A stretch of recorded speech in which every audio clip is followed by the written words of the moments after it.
جامعۃ الرشید میں ہمارا جو نظام تعلیم ہے، اس نظام تعلیم میں اتنی وسعت الحمدللہ رکھی گئی ہے کہ اس میں ہماری سوسائٹی بھی آتی ہے، ہماری ریاست بھی آتی ہے، ہمارے معاشرہ بھی آتا ہے، ہمارا کاروبار اور تجارت بھی، اور ہماری بیوروکریسی بھی، ہماری عدلیہ بھی۔ اب یہاں جامعۃ الرشید میں جو ہم طلباء کو لا پڑھا رہے ہیں، قانون بھی پڑھا رہے ہیں، اور قانون کے ساتھ شریعہ کا قانون بھی پڑھا رہے ہیں، تو دونوں چیزوں سے جو آدمی ان کو حاصل کر کے جب آگے جائے گا، عدالت میں جائے گا، جہاں بھی جائے گا تو اس کا فائدہ ہوگا۔ ایسی یہاں سے الحمدللہ CSS وغیرہ کے امتحانات کی بھی تیاری ہو رہی ہے۔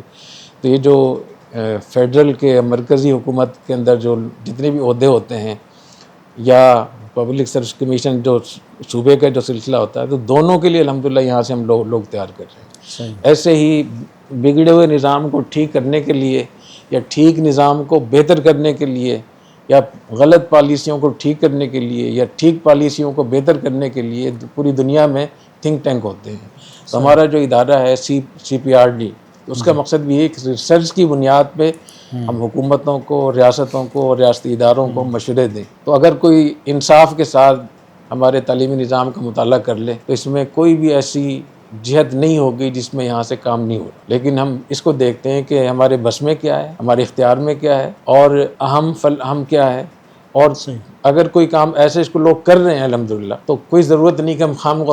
اس میں ڈالیں، ہم انہی کو سپورٹ کر دیں گے۔ اور اگر کوئی ایسا کام ہے جو ہم سمجھتے ہیں کہ اس وقت میں اس کا کوئی فائدہ نہیں ہوگا، بلکہ اس ایشو کو اٹھائیں گے تو مزید نقصان ہوگا، یا ہمارا تعلیمی نظام میں خلل واقع ہوگا، تو ہم اس کو تھوڑا سا مؤخر بھی اس میں کر دیتے ہیں۔ جو ہمارا خارجہ ہماری پالیسیاں ہیں، معاشی پالیسیاں ہیں،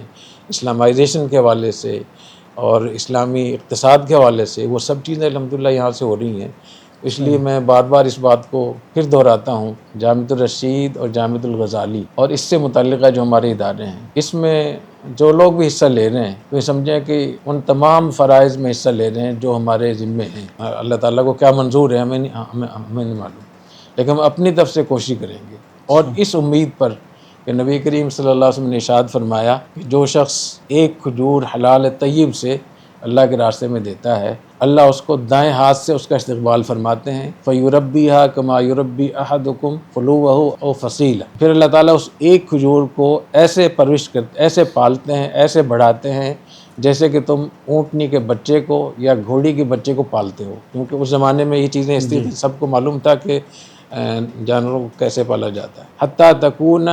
اعظم من الجبل، یہاں تک کہ وہ ایک کھجور پہاڑ سے بھی بڑی ہو جاتی ہے، اور ایک روایت میں حتیٰ تکون مثل جبل احد، یہاں تک کہ ایک کھجور وہ بہت پہاڑ کے برابر ہو جاتی ہے۔ تو میں اس پہ کہتا رہتا ہوں کہ آج کل تو چونکہ سپر کمپیوٹر بھی آ گیا ہے نا، تو ایک کھجور کا اوسطاً اس کا سائز لیں کہ لمبائی چوڑائی، اور احد کو لے لیں، تو احد جو ہے وہ 7 کلومیٹر اس کی لمبائی ہے، 3 کلومیٹر چوڑائی ہے، 1 کلومیٹر اس کی اونچائی ہے، تو 3/7 21 مربع کلومیٹر اس کی ایک کلومیٹر اونچائی۔ اس میں اگر ایک کھجور کو رکھ دیں آپ، اور اتنی کھجوریں رکھ دیں کہ پورا بھر جائے، تو آپ کا کمپیوٹر بھی نہیں شمار کر سکے گا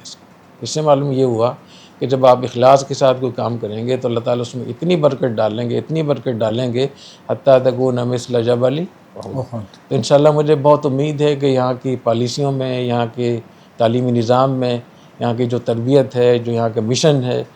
اور جس طریقے سے اس کو ہم لے کر چل رہے ہیں، تو اللہ تعالیٰ اس کو قبول فرمائے، آسان فرمائے، اور لوگوں کو اس میں حصہ لینے کی توفیق عطا فرمائے۔